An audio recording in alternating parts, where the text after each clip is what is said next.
Welcome to Samba Samba. Enjoy the video. You're going to begin by confirming the essentials so recovery can work. First, check the exact email or phone you typed. One wrong character blocks lookup. Make sure you have access to the recovery phone or secondary email, and remember the last device and location you signed in from.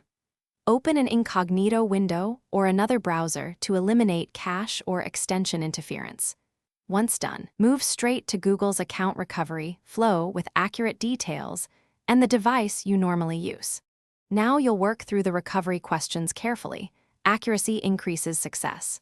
Start at the account recovery page and enter the email or phone you think is linked. When prompted, supply passwords you remember, the account creation month and year, and any verification codes you received.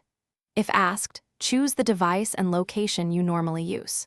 If you don't know an answer, make your best guess instead of skipping. This focused approach signals to Google that you're the legitimate owner and boosts the chance of regain.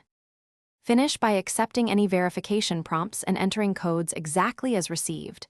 Check spam and secondary folders immediately. If the automated flow fails, complete the detailed account recovery form. Provide consistent dates, previous passwords, and device details. Consistency matters. Once submitted, give Google time to process, then retry after 24 to 72 hours from a familiar device and network. If nothing changes, try the same steps using a trusted friend's network or contact Google support options. One quick tip: clear cookies or use a freshly installed browser before retrying. Thanks for watching. Consider subscribing if we helped you.